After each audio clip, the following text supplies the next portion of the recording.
हम संविधान निर्माण के चरणों को देखने वाले हैं। इसके जो है कुछ आपको प्रश्नों को मैंने करा दिया था। आप उसको ज़रूर विज़िट कर लीजिएगा, ठीक है? यहाँ जो है वो 26 नंबर प्रश्नों से हम देखने वाले हैं, ठीक है? 25 नंबर प्रश्नों से जो है वो आपका प्रीवियस वीडियो में आपको देखने को मिलेगा, ठीक है? और आप कैसे खोजेंगे इसको, तो पॉलिटीज़ नाम से जो है बना होगा, तो आप याद रखेंगे। तो ये पीवाईक्यू हम लोग सॉल्व कर रहे हैं। चलिए स्टार्ट कर रहे हैं और आपको बहुत-बहुत थैंक यू मेरे वीडियो को जो है वो सपोर्ट करने के लिए। और मैं इसी तरह से अच्छे वीडियो आपको प्रोवाइड करूँगी, जिस तरह से पढ़ती हूँ, मैं आपको भी जो है वो गोल को अचीव करने में जो है हेल्प करना चाहती हूँ, ठीक है?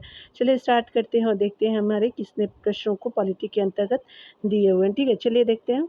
26 नंबर प्रश्न में बताया जा रहा है कि भारतीय संविधान में राज्य के नीति निर्देशक तत्वों के निम्न में से किसे देश के संविधान से लिया गया है? तो ये स्पेशली आपका लिया गया है आयरलैंड के संविधान से, तो सी बिल्कुल सत्य हो जाएगा, ठीक है? यहाँ पे हम देखने वाले हैं आपका जो है वो 27 नंबर प्रश्नों को। यहाँ पे बताया जा रहा है क्या कि अगर हम बात करें आपका राज्य के जो है गठन में प्रतिभा, अनुभव और सेवा को जो है प्रतिनिधित्व आपका देने में भारतीय संविधान जो है वो निर्माता निम्नलिखित उदाहरण से प्रभावित हुए थे। तो ये स्पेशली आयरिश के संविधान से हुए थे। ये बिल्कुल सत्य हो जाएगा, ठीक है? तो आपका ए करेक्ट हो जाएगा। यहाँ देख सकते हैं ए ऑप्शन करेक्ट है। यहाँ पे बताया जा रहा है कि राष्ट्रपति के निर्वाचन के लिए निर्वाचक मंडल की व्यवस्था ली गई है, ठीक है? तो निर्वाचक मंडल की व्यवस्था आपका ली गई है, तो ये किसके संविधान से? तो स्पेशली आपका जो है वो आयरलैंड के संविधान से लिया गया है, तो डी बिल्कुल सत्य हो जाएगा।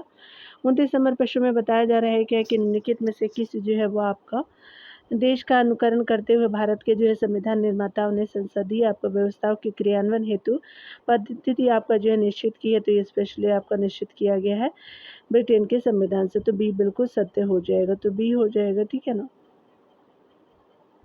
चलिए यहाँ पे मिलान करना है और यहाँ पे देखते हैं कौन जो सम्मिलित नहीं है। अगर बात करें पहले ऑप्शन की, तो राज्य के नीति निर्देशक तत्व जो है आयरलैंड के संविधान से लिए गए हैं, तो आपका बिल्कुल सही हो जाएगा डी। और आपात उपबंध की अगर बात करें तो ये कहाँ से लिया गया है? तो जर्मनी से, आप सभी जानते ही होंगे, जर्मनी के संविधान से लिया गया है, तो आपका बी भी सही है। वित्त आयोग जो है वो संयुक्त राज्य अमेरिका के संविधान से नहीं लिया गया है, तो यही आपका सही नहीं है। अब देखिए संसदीय व्यवस्था जो है वो आपका ब्रिटेन से लिया गया है, तो ये सही है, ठीक है? तो सी सही नहीं है, सी जो है इनकरेक्ट आपका हो जाएगा, यानी आपका राइट आंसर यही हो जाएगा। यहाँ पे जो है अगले प्रश्नों को देखते हैं, तो बताया जा रहा है कि निम्नलिखित में से कौन सी एक जो है वो भारतीय संघवाद की अभिलाक्षणिक विशेषता आपका नहीं थी? तो आपका संघवाद आपका होने वाली इकाई आपका संघ बनाने के लिए सहमत हुई। आगे जो है वो अवशिष्ट शक्तियाँ केंद्र में निहित होती, एकल जो है वो नागरिकता के लिए, और आपका व्यापक जो है वो संघ और समवर्ती सूची। तो यहाँ पे क्या हो जाएगा कि पहला जो है वो सही नहीं है, यहाँ पे पहला सही हो जाएगा। यहाँ पे बताया जा रहा है कि भारतीय संघवाद किसी जो है सहमति या समझौते का परिणाम नहीं है, जैसा कि अमेरिकी संघवाद है। इसलिए भारतीय संघवाद के संदर्भ में कहा जाता है कि यह विनाशी राज्य का अविनाशी संघ होगा। भारत के जो है वो संविधान में उद्देशिका का जो विचार लिया गया है, तो आपका यूएसए के संविधान से लिया गया है, तो डी बिल्कुल सत्य हो जाएगा। यहाँ पे बताया जा रहा है कि भारतीय संविधान में उद्देशिका या प्रस्तावना का स्रोत अमेरिकी संविधान है। प्रस्तावना जो है वो संविधान का परिचय अथवा भूमिका को कहते हैं। इसमें संविधान का जो है वो सार होता है। प्रख्यात आपका न्यायविद एवं जो है संवैधानिक विशेषज्ञ N.A. पालकीवाला ने जो प्रस्तावना को आपका संविधान का परिचय पत्र कहा था, ऑस्ट्रेलिया से उद्देशिका की भाषा को लिया गया है, ठीक है? 33 नंबर प्रश्न में बताया जा रहा है कि भारतीय संविधान में राज्यों का संघ की संकल्पना को प्राप्त किया गया है, तो देखते हैं किसे प्राप्त किया गया। चलिए, तो ये प्राप्त किया गया है आपका ब्रिटिश आपका नॉर्थ अमेरिका अधिनियम से, तो सी बिल्कुल सत्य हो जाएगा, ठीक है? चलिए यहाँ पे डिटेल को हम लोग देखते हैं। राज्यों के संघ की परिकल्पना की बात करें तो ब्रिटिश आपका नॉर्थ अमेरिका एक्ट आपका कनाडा से लिया गया। भारतीय संविधान के अनुच्छेद 1A के अनुसार जो है भारत राज्यों का संघ है, जबकि अमेरिका के संविधान में संघ की जगह जो है फेडरेशन की व्यवस्था की गई है, ठीक है? 34 नंबर प्रश्न में बताया जा रहा है कि संघ द्वारा जो है राज्यों को निर्देश देने का जो है प्रत्यय भारतीय संविधान के रचयिताओं ने अभिग्रहण किया था, तो ये कौन से थे? तो भारत सरकार अधिनियम 1935 से थे, ये बिल्कुल सत्य हो जाएगा। संघ द्वारा जो है राज्यों को आपका निर्देश देने का प्रत्यय भारतीय संविधान निर्माताओं ने भारत शासन अधिनियम 1935 से ग्रहण किया है, जिसमें ब्रिटिश सरकार द्वारा गवर्नर जनरल एवं जो गवर्नरों को निर्देश देने का प्रावधान है, ठीक है? 35 नंबर प्रश्न में बताया जा रहा है क्या कि यहाँ पे बताया जा रहा है कि स्पेशली बात करें तो निम्नलिखित में से जो है कौन-सा आपका जो है भारत में ब्रिटिश शासन की देन है? तो सचिवालय व्यवस्था है, लोक सेवा आपका आयोग है, विधि का शासन हो जाएगा। तो आपका क्या हो जाएगा कि 1, 2, 4 आपका सही हो जाएगा। ठीक है, आपका वित्त आयोग नहीं है तो आपका क्या हो जाएगा कि डी यहाँ पे करेक्ट हो जाएगा, 1 टू 4 हो जाएगा। ठीक है, यहाँ पे देखिए भारत में जो है सचिवालय व्यवस्था हो गया, लोक सेवा आयोग हो गया, विधि का जो है शासन ब्रिटिश शासन की देन है। विधि के शासन का आशय यह है कि आपका संबंधित राज्य में कोई व्यक्ति या संस्था सर्वोच्च न होकर के विधि सर्वोच्च है, ठीक है। इस प्रकार के शासन में सभी व्यक्ति जो है कानून के समक्ष समान होते हैं और उन्हें कानून का समान संरक्षण प्राप्त होता है।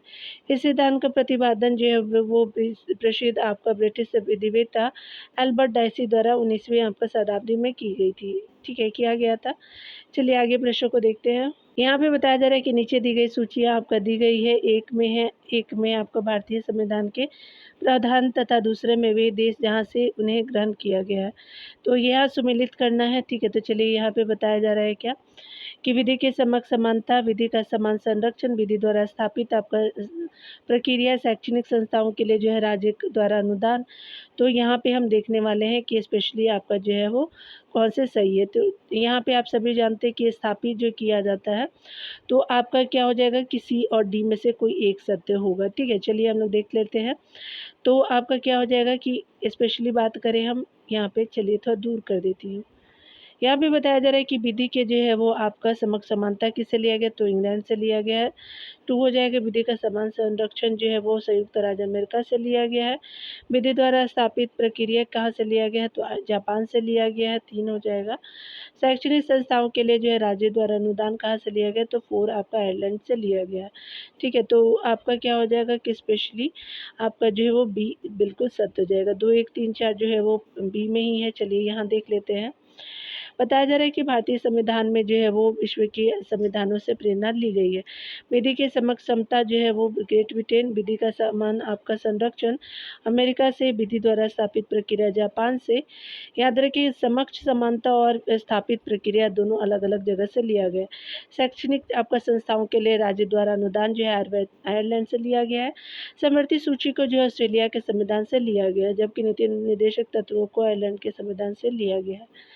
साथ ही समर प्रश्न में बताया जा रहा है कि कौन सा जो है वो कथन सही है। चलिए हम लोग देख लेते हैं। यहाँ पे बताया जा रहा है क्या कि इनकी निम्नलिखित में से कौन से जो है विशेषताएं ब्रिटिश संविधान से आपको भारत के संविधान में ली गई है। कानून का जो है शासन बिल्कुल सही, विधि निर्माण की प्रक्रिया ये भी सही है, संसदीय व्यवस्था ये भी सही है, न्यायपालिका की स्वतंत्रता आपका जो है अमेरिका के संविधान से लिया गया है। 1, 2, 4 बिल्कुल सत्य हो जाएगा, तो डी हो जाएगा यहाँ पे। भारत के संविधान ने अपने अधिकतर आपका उपबंध विश्व के जो है वो कई देशों के संविधान एवं जो है वो भारत शासन अधिनियम 1935 के उपबंधों से ग्रहण किए हैं, ठीक है। ब्रिटेन के संविधान से भारतीय संविधान में ली गई विशेषताएं हैं, संसदीय व्यवस्था है, विधि निर्माण प्रक्रिया है, कानून का शासन आदि है। न्यायपालिका की जो है वह स्वतंत्रता का जो है प्रावधान अमेरिका के संविधान से लिया गया है, ठीक है। यहाँ पे बताया जा रहा है कि हम न्यायिक पुनरावलोकन की व्यवस्था आपका देखते हैं, तो ये भारत और यूएसए दोनों में देखते हैं, तो डी आपका बिल्कुल सही हो जाएगा। यहाँ पे बताया जा रहा है कि न्यायिक आपको पुनरावलोकन की व्यवस्था भारत और यूएसए दोनों के देशों में है। न्यायिक पुनरावलोकन के अंतर्गत जो है वो न्यायालयों को शक्ति है जिसके द्वारा वे विधानमंडल के कानूनों और कार्यपालिका के आदेशों की जांच कर सकते हैं, और यदि ये कानून अथवा आदेश संविधान का उल्लंघन करते हो तो उनका आपका असंवैधानिक एवं शून्य घोषित कर सकते हैं, ठीक है। 39 नंबर प्रश्न में देखें तो कहा जा रहा है क्या कि भारत के संविधान के आलेखन यानी प्रारूपण सदस्य के रूप में जो अलादि कृष्ण स्वामी अय्यर के बारे में निम्नलिखित में से कौन से कथन सही है। यहाँ भी बताया जा रहा है कि भारत के संविधान के निर्वाचन से संबंधित महत्वपूर्ण निर्णयों के लिए जो है जाने में उच्चतम आपका न्यायालय की भूमिका के वे पक्षधर थे। उनका यह मानना है था कि आपका स्वतंत्रता और सामाजिक निग्रह के जो है वो बीच उच्चतम न्यायालय को एक आपका जो है रेखा खींचनी पड़ेगी। आगे बताया जा रहा है कि न्यायपालिका पर जो है वो कार्यपालिका के प्रभुत्व में उनका जो है विश्वास था। वे जो है वो शासन के एक अधिनायकीय आपका स्वरूप के पक्षधर थे। बताना है कि कौन से कथन सही है, डी है। चलिए देखते हैं। तो हमारा जो है वो पहला और दूसरा कथन सही है, ठीक है। तीसरा चौथा सही नहीं है।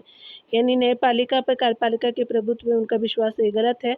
वे जो है वो शासन की एक अधिनायकीय आपका स्वरूप के पक्षधर थे। तो पहला आपका कथन सही हो जाएगा। ठीक है, चलिए देखते हैं। यहाँ पे जो है वो फर्स्ट और सेकंड जो है वो सही हो जाएगा। यहाँ पे डिटेल को पढ़ते हैं तो अलादि कृष्ण स्वामी अय्यर प्रारूप समिति के सदस्य थे। वे भारत के संविधान के निर्वाचन से संबंधित आपको महत्वपूर्ण निर्णयों के लिए जाने जाते थे। वे उच्चतम न्यायालय की भूमिका के पक्षधर थे। साथ ही उनका यह मानना था कि स्वतंत्रता और सामाजिक निग्रह के बीच जो उच्चतम न्यायालय को एक आपका रेखा खींचनी पड़ेगी। ठीक है, यहाँ पे बताया जा रहा है क्या कि संविधान सभा में भारतीय संविधान का तृतीय वाचन कब प्रारंभ हुआ था। तो चलिए देखते हैं। तो ये प्रारंभ होता है 14 नवंबर 1949 को। तो ये बिल्कुल सत्य हो जाएगा। Doctor B R. अम्बेडकर द्वारा संविधान का अंतिम प्रारूप पेश करने के साथ ही जो है वो 4 नवंबर 1948 को प्रथम वाचन प्रारंभ हुआ, जो आपका 9 नवंबर 1948 तक चला। संविधान पर जो है दूसरा वाचन 15 नवंबर 1948 से प्रारंभ होकर के 17 अक्टूबर 1949 तक चला। संविधान सभा का तीसरा वाचन जो है 14 नवंबर आपका 1949 को प्रारंभ हुआ, जो 26 नवंबर 1949 तक चला। 24 नवंबर को संविधान सभा द्वारा संविधान को पारित कर दिया गया था। ठीक है, यहाँ पे बताया जा रहा है क्या कि भारत को जो है एक संविधान देने का प्रस्ताव संविधान सभा द्वारा पारित किया गया था। तो 22 आपका जनवरी 1947 को। तो बी बिल्कुल सत्य हो जाएगा। भारत को जो है संविधान देने का प्रस्ताव संविधान सभा द्वारा 22 जनवरी 1947 को पारित किया गया था। नेहरू जी ने जो है वो 13 आपका दिसंबर 1946 को उद्देश्य प्रस्ताव पेश किया। उद्देश्य प्रस्ताव ने संविधान सभा को उनके जो है मार्गदर्शी सिद्धांत तथा दर्शन दिए, जिनके आधार पर उसे जो है वो आपका संविधान निर्माण कार्य करना था। अतः जो है 22 जनवरी 1947 को जो है संविधान सभा ने इस प्रस्ताव को स्वीकार किया। यहाँ पे बताया जा रहा है कि भारत की जो है संविधान सभा की अंतिम बैठक की सही तिथि क्या है। तो आपका 24 जनवरी 1950 की रही है। आपका सी बिल्कुल सत्य हो जाएगा। 9 आपका दिसंबर 1946 को संविधान सभा की पहली बैठक बुलाई गई थी, जिसकी अध्यक्षता डॉक्टर सच्चिदानंद सिन्हा ने की थी। 11 दिसंबर 1946 को संविधान सभा ने आपको डॉक्टर राजेंद्र प्रसाद को संविधान सभा के स्थायी अध्यक्ष के रूप में निर्विरोध आपका निर्वाचित किया। संविधान सभा को भारतीय संविधान के निर्माण में जो है 2 आपका वर्ष 11 माह और 18 दिन का समय लगा था, जिसके लिए जो है वो कुल 11 अधिवेशन हुए थे। 11वें अधिवेशन के अंतिम दिन जो है वो 26 नवंबर 1949 को संविधान को अंगीकृत किया गया था। इन अधिवेशनों के अतिरिक्त संविधान सभा की अंतिम बैठक जो है वो 24 जनवरी 1950 को संवेद हुई, जब सदस्य द्वारा भारत के संविधान पे आपका जो हस्ताक्षर किए गए थे। तो 24 जनवरी के अधिवेशन को शामिल करें। 24 जनवरी के जो अधिवेशन को शामिल करें तो संविधान सभा के जो है कुल 12 आपका अधिवेशन हुए थे।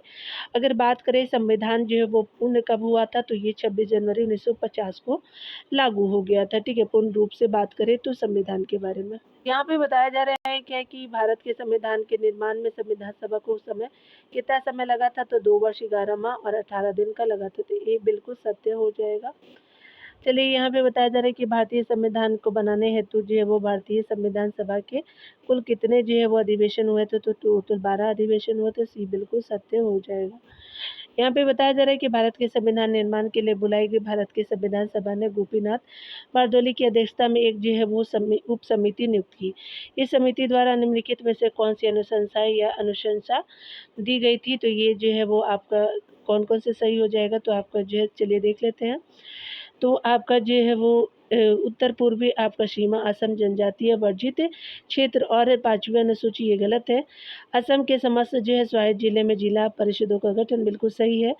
उत्तर पूर्वी सीमांत यानी असम जनजातीय और अपवर्जित आपका क्षेत्र के लिए 6ठी अनुसूची ये सही हो जाएगा। आगे बताया जा रहा है क्या कि उत्तर पूर्व भारत में जो है राज्य क्षेत्रों का सीमांकन सही नहीं है। तो यहाँ पे क्या हो जाएगा, 2 और 3 जो है वो बिल्कुल सही हो जाएगा। गोपीनाथ बारदोली भारत के जो प्रसिद्ध स्वतंत्रता संग्राम सेनानी और असम के प्रथम मुख्यमंत्री थे। इन्हें आधुनिक असम का निर्माता कहा जाता है। इनकी अध्यक्षता में संविधान निर्माण सभा में एक उप समिति गठित आपका हुई, जिसकी निम्न अनुशंसाएं हैं। असम के समस्त आपका स्वायत्त जिले में जिला परिषद का गठन बिल्कुल सही है ये। और उत्तर पूर्वी सीमा प्रांत यानी असम जनजातीय उपवर्जित क्षेत्रों के लिए 6ठी अनुसूची दी हुई है। ठीक है, यहाँ पे देखिए बताया जा रहा है क्या कि इनमें से जो है वो कौन सा आप संविधान सभा के प्रारूप समिति का सदस्य नहीं थे।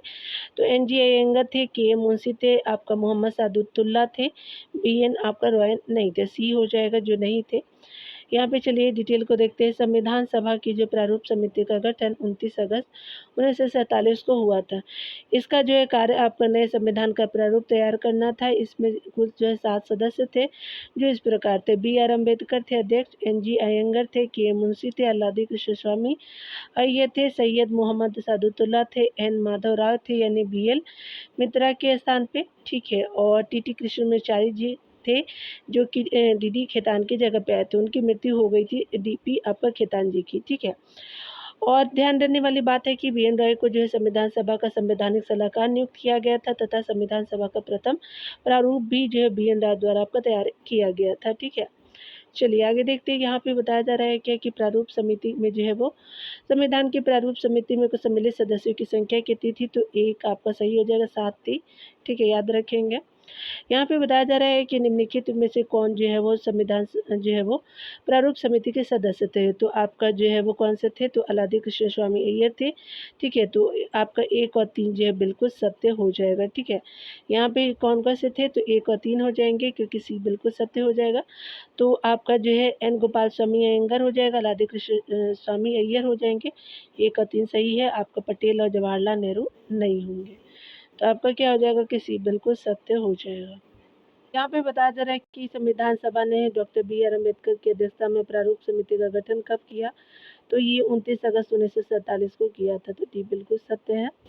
चलिए यहाँ पे बताया जा रहा है कि कौन सा जो है वो नेता संविधान सभा की जो संविधान की प्रारूप समिति का सदस्य नहीं था, तो जवाहरलाल नेहरू नहीं थे, ठीक है। बी.आर. अम्बेडकर जी थे, बी.एल. मित्तर जी थे और जो है वो मोहम्मद सादुल्लाह थे, ठीक है। तो आपका ये जो है वो नहीं हो जाएंगे। चलिए यहाँ देखते हैं, बताया जा रहा है कि इनमें से कौन से जो भारत के संविधान की प्रारूप समिति के सदस्य नहीं थे, तो एम के गांधी जी नहीं थे, बी.आर. अम्बेडकर जी थे, के. मुंशी थे, कृष्ण स्वामी अय्यर थे, डी नहीं होंगे आपका महात्मा गांधी जी। चलिए यहाँ देखते हैं भारत के संविधान की जो है प्रारूप समिति के अध्यक्ष कौन थे, तो ये जो थे उपरोक्त आपका व्याख्या को देखिए, तो ये बी.आर. अम्बेडकर जी हो जाएंगे, तो आपका जो है वो सी बिल्कुल सत्य हो जाएगा। चलिए यहाँ पे बताया जा रहा है कि भारतीय नागरिकों के मूल अधिकारों को अंतिम रूप देने के लिए संविधान निर्माती सभा द्वारा नियुक्त समिति के अध्यक्ष कौन थे, तो ये जो है वो आपका अध्यक्ष कौन थे, तो बी.आर. अम्बेडकर जी थे। यहाँ पे जो है वो मूल अधिकार के बारे में बोला जा रहा है, याद रखें, तो मूल अधिकार के लिए जो है वो सरदार पटेल जी थे, ठीक है, बी.आर. अम्बेडकर नहीं थे, ठीक है। चलिए एक बार देख लेते हैं, तो आपका सरदार पटेल जी हो जाएंगे, सी बिल्कुल सत्य हो जाएगा, याद रखिएगा। यहाँ पे देखिए बताया जा रहा है, डिटेल से आपको जो है क्लियर हो जाएगा। संविधान की समितियां उप समितियां गठित की गई थी, अध्यक्ष दिए हुए हैं। संचालन समिति जो है वो डॉक्टर राजेंद्र प्रसाद के हाथों पे था। सदन समिति जो है वो बी पट्टाभी सीतारमैया जी के पास था। राज्य से संबंधित समिति संघ और संविधान समिति जवाहरलाल नेहरू से संबंधित था। मौलिक अधिकार अल्पसंख्यक एवं जो है जनजातीय और अपवर्जित क्षेत्रों से संबंधित सलाहकार सरदार वल्लभ भाई पटेल जी थे, ठीक है। समिति एवं जो है प्रांतीय संविधान समिति से संबंधित उन्हीं के पास अधिकार थे, ठीक है। तो यहाँ कौन कौन से अधिकार थे, मौलिक अधिकार थे, अल्पसंख्यक थे, जनजातीय और उपवर्जित अपवर्जित क्षेत्रों से संबंधित सलाहकार समिति थी एवं प्रांतीय संविधान समिति थी। प्रारूप समिति जो है वो बी.आर. अम्बेडकर जी थे। अल्पसंख्यक की उप समिति क्या थी, तो एस.सी. मुखर्जी थे। मौलिक अधिकारी की उप समिति जी.वी. कृपलानी जी थे। कार्य संचालन समिति के.एम. मुंशी जी के पास था, ठीक है। देखिए यहाँ पे बताया जा रहा है कि संविधान सभा के मूल अधिकार समिति का जो अध्यक्ष कौन थे, तो ये सरदार पटेल जी थे। याद रखिए मूल अधिकार जो है वो बी सही हो जाएगा। यहाँ पे बताया जा रहा है कि संविधान सभा के मौलिक अधिकार हेतु गठित सलाहकार समिति में निम्नलिखित में कौन से अध्यक्ष थे, तो ये वल्लभ भाई पटेल जी थे, ठीक है। तो ये क्या हो जाएगा, डी बिल्कुल सत्य हो जाएगा। यहाँ पे बताया जा रहा है कि संविधान सभा की प्रांतीय संविधान समिति का अध्यक्ष तो कौन था, तो सरदार वल्लभ भाई पटेल हो जाएंगे, तो डी बिल्कुल सत्य हो जाएगा। यहाँ पे बताया जा रहा है कि संविधान सभा द्वारा स्थापित मौलिक अधिकारों और अल्पसंख्यक के हेतु सलाहकार समिति के अध्यक्ष कौन थे, तो सरदार वल्लभ भाई पटेल जी थे, बी बिल्कुल सत्य हो जाएगा। यहाँ पे बताया जा रहा है कि निम्नलिखित में से जो है संविधान सभा की जो है संघ जो है वो संविधान समिति का अध्यक्ष कौन था, तो ये स्पेशली आपका जो है जवाहरलाल नेहरू जी थे, तो सी बिल्कुल सत्य हो जाएगा। यहाँ पे चलिए देख लेते हैं, मूल अधिकार है और कार्य संचालन है, संघ शक्ति है, प्रारूप है, ठीक है। तो ये आप देख सकते हैं। चलिए यहाँ पे देख लेते हैं। तो संघ आप सभी जानती है कि आपका जवाहरलाल नेहरू के पास था, तो ये जो हो जाएगा। कार्य संचालन जो है वो आपका मूल अधिकार जो है वल्लभ भाई पटेल था। तो यहाँ पे 4 हो जाएगा यहाँ पे, ठीक है। तो ये दोनों तो कट गए।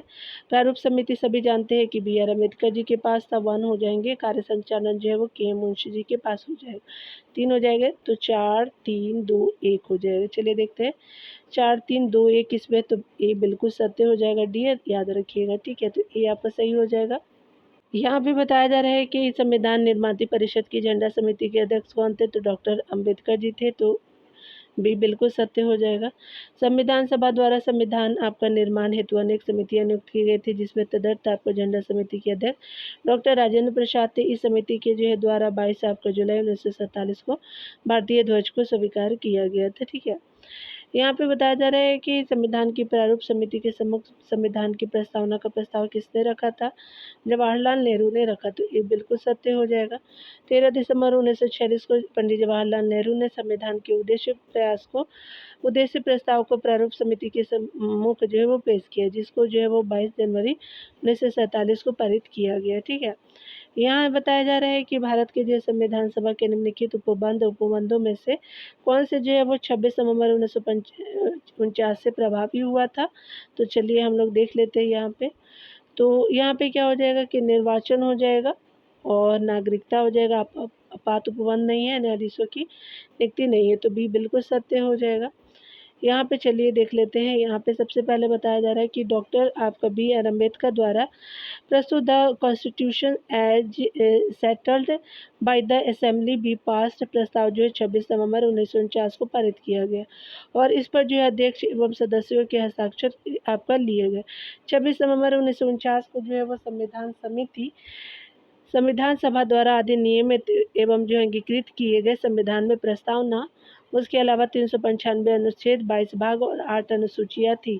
इस दिन जो है संविधान के कुछ अंश जैसे नागरिकता, निर्वाचन तदर्थ आपका सदस्य थे, ठीक है। अनुच्छेद की बात करें तो आपका जो है 5 6 अनुच्छेद 7 8 9 60 और 324 366, उसके अलावा जो है 367 379 380 388, उसके अलावा 391 392 और 393 स्वतः ही लागू हो गए। संविधान का जो है शेष प्रावधान 26 जनवरी 1950 को लागू हुआ, क्योंकि 26 जनवरी 1930 को जो है संपूर्ण आपका जो है वो स्वराज दिवस मनाया गया था। इसी उपलक्ष्य में इस दिन को जो है चुना गया, ठीक है।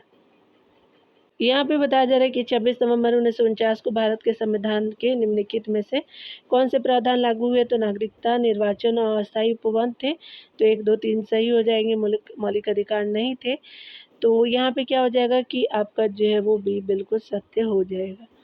यहाँ पे बताया जा रहा है क्या कि अगर हम बात करें, यहाँ पे बताया जा रहा है कि भारत के संविधान के जो है निम्नलिखित में से कौन से उपबंध तत्कालीन प्रभाव से यानी जो 26 नवंबर 1949 से प्रभावित हुए थे, तो ये स्पेशली आपका जो है वो क्या हो जाएगा कि स्पेशली बात करें तो हमारे नागरिकता थे और निर्वाचन थे।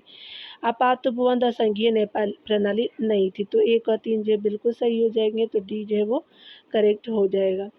यहाँ पे बताया जा रहा है कि भारत का संविधान जो है वो आपका कब लागू हुआ, तो 26 आपका जनवरी 1950 को लागू हुआ, तो डी बिल्कुल सत्य हो जाएगा।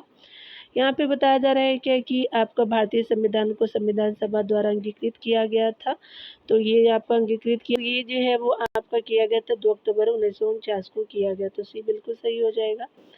यहाँ पे बताया जा रहा है क्या कि आपका जो है वो भारतीय संविधान को 26 जनवरी 1949 को किसके द्वारा अधिनियमित किया गया था, तो संविधान सभा द्वारा अधिनियमित किया गया, तो ये बिल्कुल सत्य हो जाएगा। यहाँ पे बताया जा रहा है कि संविधान सभा को 26 जनवरी के दिन लागू जो है करने का निर्णय इसलिए लिया गया क्योंकि आपका जो 1930 में कांग्रेस ने इस तिथि को जो है वो 1930 में स्वतंत्रता आपका दिवस के रूप में मनाया था, ठीक है। तो आपका दूसरी तरफ से भी आप इस दिन को याद रख सकते थे। चलिए यहाँ जो है वो अगले प्रश्नों को देखते हैं। तो लिखित अलिखित संविधान के बीच मुख्य अंतर क्या है, तो लिखित संविधान देश में सभी जो है संवैधानिक विधियों का जो औपचारिक स्रोत है और अलिखित संविधान औपचारिक आपका स्रोत नहीं है, ठीक है। यहाँ पे लिखित संविधान जो है वो पूर्णतः आपका संहिताबद्ध होते हैं, जबकि अलिखित संविधान आपका नहीं होता है, ठीक है। यहाँ पे बताया जा रहा है कि सी बिल्कुल सत्य हो जाएगा, पहला और दूसरा कथन सही है। यहाँ पे बताया जा रहा है कि लिखित और अलिखित संविधान के बीच मुख्य आपका प्रमुख अंतर यह है कि लेकिन संविधान जो है वो पूर्णतः आपका संहिताबद्ध होता है, जबकि हालांकि संविधान नहीं होता है। भारत का संविधान विश्व का सबसे आपका लंबा लिखित संविधान है। यह बृहद आपका बहुत बृहद समग्र आपका विस्तृत दस्तावेज है। ठीक है, यहाँ पे बताया जा रहा है क्या कि कौन से जो है वो आपका निम्नलिखित में से कौन सा धर्मनिरपेक्ष राष्ट्र का लक्षण नहीं है। यह धर्म तंत्र को जो है वो अस्वीकार करता है। यह धर्म को जो है राष्ट्र से अलग करता है। यह राष्ट्र को धर्मनिरपेक्ष होने के लिए जो अवश्य ही लोकतांत्रिक होना चाहिए। तो ये आपका सही लक्षण नहीं है। ठीक है, सी हो जाएगा। और आपका लक्षण कौन से, तो इसको अवश्य ही धार्मिक संघर्ष रोकना चाहिए और धार्मिक समन्वय बढ़ाना चाहिए। तो आपका जो है वो सी सही नहीं है। यहाँ पे सही नहीं था पूछा था, तो सी आपका सही है। यहाँ पे बताया जा रहा है कि एक धर्मनिरपेक्ष राष्ट्र के लिए यह आवश्यक नहीं है कि वह सिर्फ लोकतांत्रिक हो, साम्यवादी एवं या फिर राजतंत्रीय व्यवस्था में भी एक राष्ट्र धर्मनिरपेक्ष हो सकता है। ठीक है, यहाँ पे बताया जा रहा है कि भारत एक जो है गणतंत्रात्मक राज्य है, क्योंकि इसमें राज्य अध्यक्ष निर्वाचित किया जाता है। तो ये बिल्कुल सत्य हो जाएगा। गणतंत्रात्मक राज्य वह आपका होता है जहाँ शासन का प्रधान आपका निर्वाचित होता है, प्रत्यक्ष हो या अप्रत्यक्ष रूप से, तथा आपका राजतंत्र जो है वो राज्य वह होता है जहाँ शासन का प्रधान वंशानुगत होता है। इस प्रकार भारत एक गणतंत्र है, जबकि ब्रिटेन एक राजतंत्र है। भारत का संविधान आपका गणतंत्रीय है, क्योंकि यह जो है वो आपका क्या होता है कि यहाँ पे निर्वाचित सदस्यों का उपबंध है, वैश्व मताधिकार है। चलिए आगे देखते हैं कौन सा सही है। तो यहाँ पे जो है वो कोई वंशानुगत तत्व नहीं रखता है, तो डी बिल्कुल सत्य हो जाएगा। यहाँ पे बताया जा रहा है कि भारतीय संविधान में धर्मनिरपेक्षता का अर्थ क्या है, तो राष्ट्र सभी धर्मों को मान्यता देता है, परंतु उसका कोई आपका जो है वो कोई धर्म नहीं होता है। ठीक है, यानी कहने का मतलब कि डी बिल्कुल सत्य होता है। भारतीय संविधान में धर्मनिरपेक्षता का अर्थ है कि राज्य सभी जो है धर्मों को मान्यता देते हैं, परंतु उनका अपना कोई धर्म नहीं होता है। 26 जनवरी 1950 को जब भारतीय संविधान लागू हुआ, तभी से जो है वो भारत धर्मनिरपेक्ष राज्य है। संविधान में कहीं भी जो है वो स्पष्ट रूप से धर्मनिरपेक्ष शब्द का प्रयोग नहीं किया गया था, परंतु भारतीय संविधान की भावना धर्मनिरपेक्ष थी। धर्मनिरपेक्षता यानी जो है वो पंथ निरपेक्षता सब प्रस्तावना में 42वें संविधान संशोधन 1976 द्वारा शामिल किया गया। ठीक है, यहाँ पे बताया जा रहा है कि भारत के संविधान के अधीन निम्नलिखित में से कौन से सही है, तो संविधान आपका जो है सर्वोच्च संघ और राज्य आपका सरकारों की भी शक्ति का स्पष्ट विभाजन है। उसके अलावा जो है संविधान के आपका संशोधनों के लिए विहित प्रक्रिया का अनुसरण करना पड़ता है। संसद और संघ और संघ की जो है वो संसद और राज्य विधानसभाएं जो है संप्रभु है। मूल अधिकारों की जो है परिधि को निर्धारित करने के लिए संविधान की उद्देशिका का अवलंब नहीं किया जा सकता है। कौन सही हो जाएगा, तो चलिए देख लेते हैं। तो यहाँ पे पहला कथन सही है, संविधान सर्वोच्च है, संघ और राज्य शक्तियों के बीच शक्तियों का स्पष्ट आपका जो विभाजन है। ठीक है, संविधान के अधीन जो बात किया जाता है, संविधान के संशोधन के लिए विहित आपको प्रक्रिया का अनुकरण होता है। तो तीनों कथन सही हो जाएगा। ठीक है, तो यहाँ पे क्या हो जाएगा कि ये स्पेशली आपका डी सही हो जाएगा।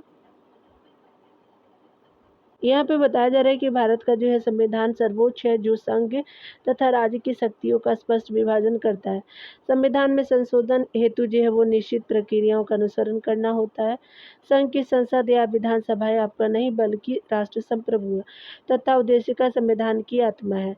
इसलिए यह जो है मूल अधिकार आपका निर्धारित कर सकती है।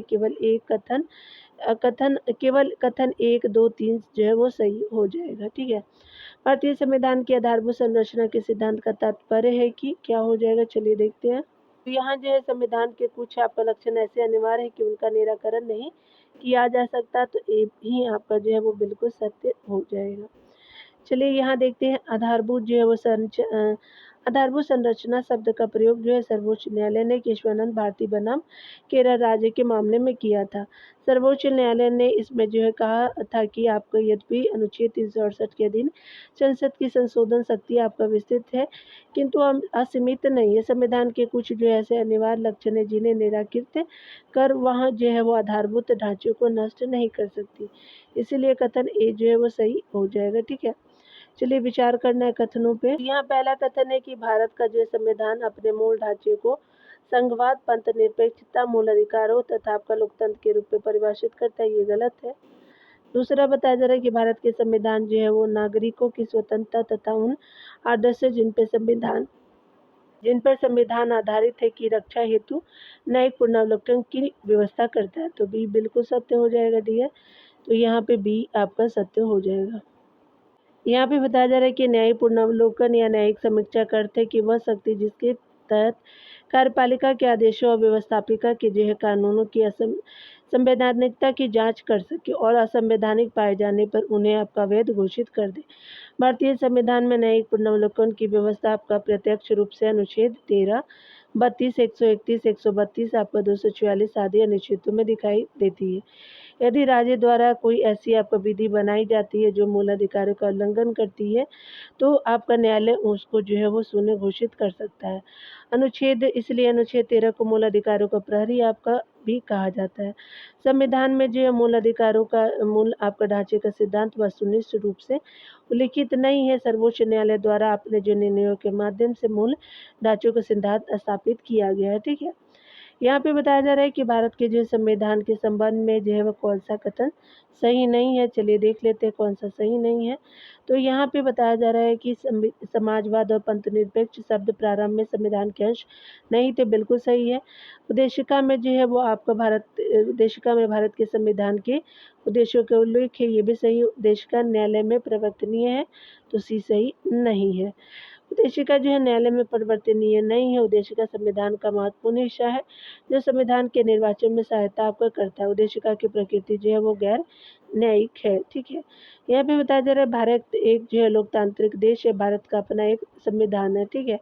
चलिए देख लेते हैं। यहाँ जो है वो दोनों सही है लेकिन व्याख्या सही नहीं है। ए और आर दोनों सही है लेकिन आर जो है ए की सही व्याख्या नहीं है।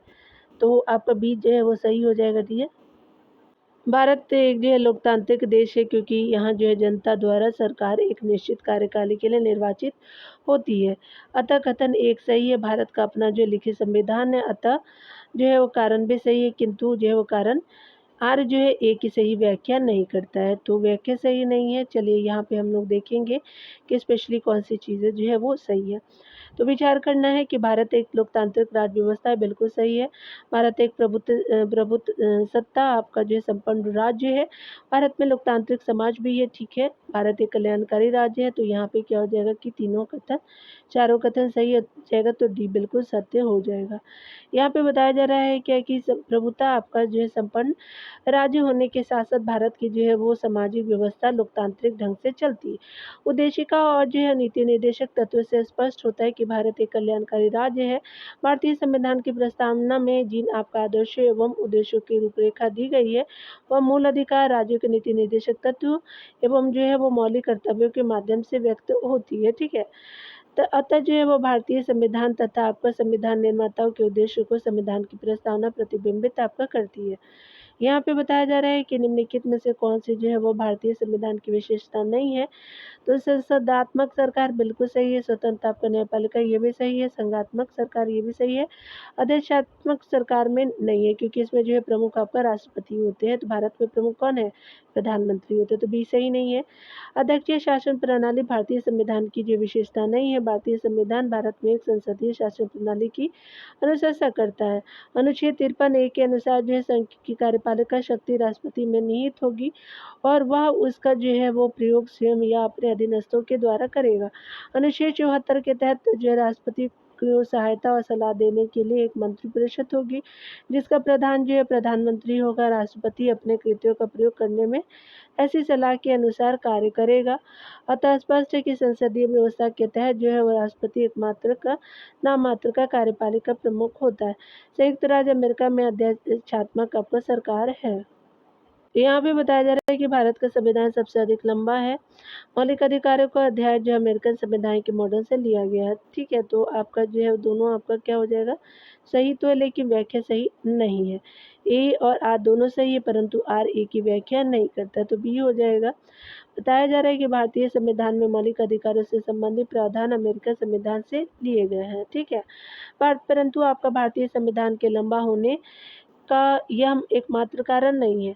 एकमात्र कारण क्या है, तो भारतीय आपका संविधान में 22 भाग है, 395 अनुच्छेद है, मूल रूप से 12 अनुसूचियाँ आता आपका ए और आर दोनों सत्य हैं, आर जो है की सही व्याख्या नहीं करता है। यहाँ पे बताया जा रहा है कि निम्नलिखित तत्वों में से कौन जो है वो संविधान की विशेषता नहीं है। चलिए देख लेते हैं। तो ये जो है वो आपका यह न्यायपालिका की सर्वोच्चता को विनिर्दिष्ट करता है। संविधान की जो है वो आपका सर्वोच्चता मानी जाती है, ना कि न्यायपालिका की, ठीक है। तो ये आपका सही नहीं है। कौन-कौन से सही है, तो मूल आपका जो है वो नियमों का एक समुच्चय प्रदान करता है, बिल्कुल सही। यह जो है सरकार की शक्तियों को विनिर्दिष्ट करता है। यह देश की सर्वोच्च विधि है, तो आपका डी सही नहीं है। तो आपका डी हो जाएगा। यहाँ पे देख सकते हैं भारतीय संविधान की प्रमुख विशेषता है, सबसे जो है लंबी लिखित संविधान है, विभिन्न आपका सूत्रों का ग्रहण है, नम्रता अनम्रता का समन्वय है, सरकार का संसदीय स्वरूप है, एकीकृत एवं जो है स्वतंत्र आपका न्यायपालिका है, मौलिक अधिकारों और नीति निर्देशक तत्वों का वर्णन है, धर्मनिरपेक्ष राज्य है। यहाँ पे बताया जा रहा है कि भारतीय संविधान अधिक कठोर तथा अधिक लचीले के मध्य एक अच्छा संतुलन स्थापित करता है। तो एम.वी. पालीवाल जी ने कहा था, तो पायली जी ने कहा था, ये जो है वो डी सही हो जाएगा, के.सी. व्हीलर जी ने कहा था, ठीक है। तो आपका क्या कहा था कि अधिक कठोर अधिक लचीले के मध्य आपका एक अच्छा संतुलन स्थापित करता है भारतीय संविधान, ठीक है। तो डी सही हो जाएगा। के.सी. व्हीलर के अनुसार जो है भारतीय संविधान आपका अति कठोरता तथा आपका लचीलापन के बीच जो है वो अच्छा संतुलन स्थापित करता है, ठीक है। तो आपने देख लिया। यहाँ पे बताया जा रहा है कि संविधान में से जो है किसने कहा था कि एक संविधान एक मशीन की तरह जो है वो बेजान चीज़ है। इसमें वे लोग आपका जीवन फूँकते हैं जो इसका नियंत्रण करते हैं। भारत में बस आपका कुछ ईमानदार लोगों की आवश्यकता है जिनके लिए आपका राष्ट्रहित ही सर्वोपरि है, ठीक है। तो ये स्पेशली आपका जो डॉक्टर जो है वो राजेंद्र प्रसाद जी के कहा गया था के द्वारा, ये बिल्कुल सत्य हो जाएगा। डॉक्टर राजेंद्र प्रसाद ने आपका कहा था कि एक संविधान एक मशीन की तरह बेजान चीज़ है।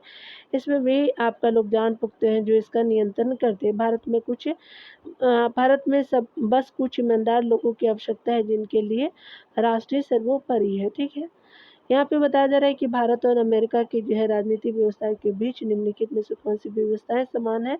तो चलिए देख लेते हैं कौन सी समान है। तो यहाँ पे जो है वो पॉकेट वीटो की शक्ति राष्ट्रपति के पास है, तो यही समानता है भारत अमेरिका की राजनीति से। अवशिष्ट शक्तियाँ केंद्र के पास ये नहीं है, अवशिष्ट शक्तियाँ राज्यों के पास ये भी नहीं है। सदन में जो है कुछ मनोनीत सदस्य आपका होते हैं उच्च सदन में, तो ये भी सही नहीं है। 3 जो है वो सही हो जाएगा।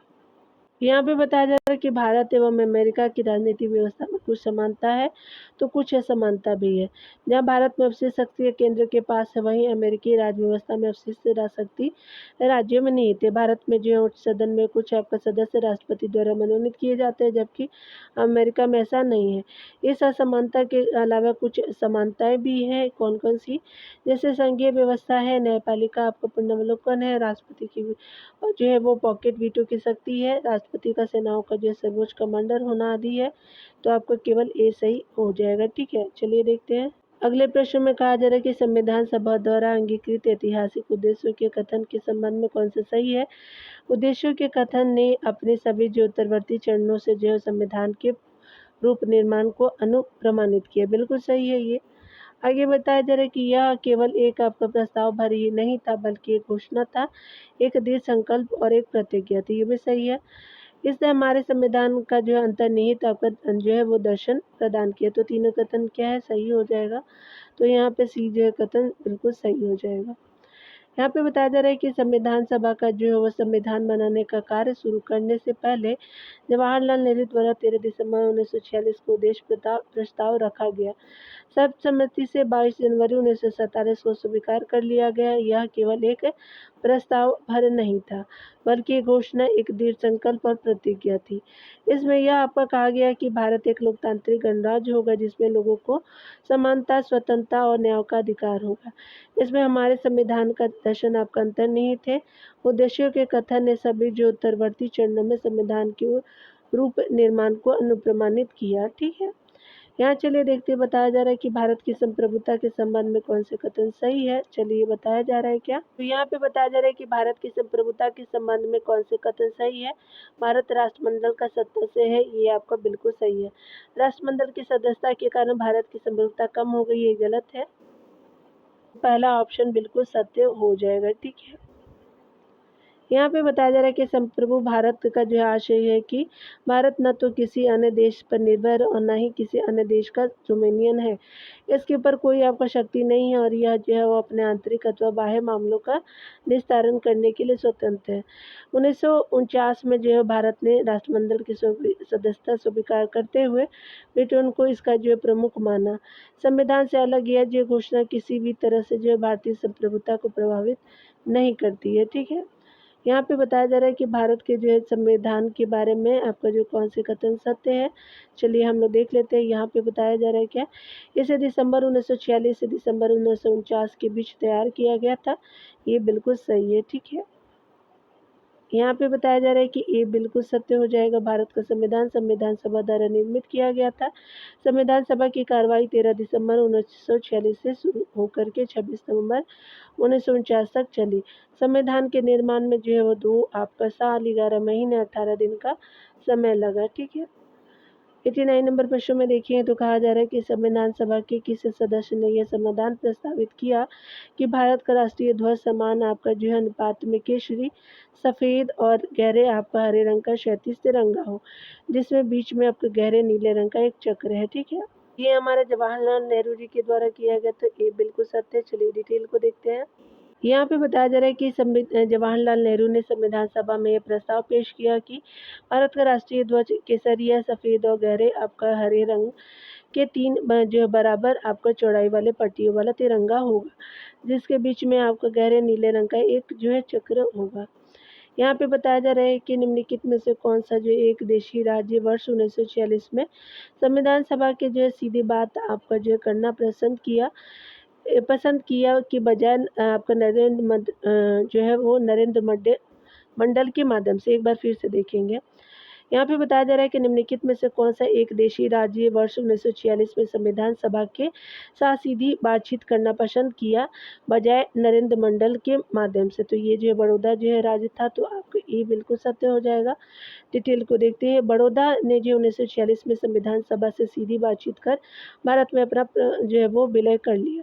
यह एक आपका देशी रियासत था, जबकि कैबिनेट मिशन की घोषणा के अनुसार नरेंद्र मंडल ने राज्यों की एक जो है वो वार्ता सीमित आपका रियासती आपका प्रश्नों के संबंध में देश के जो राजनीतिक दलों में समझौते के लिए भोपाल के राजा की अध्यक्षता में गठित किया। ठीक है।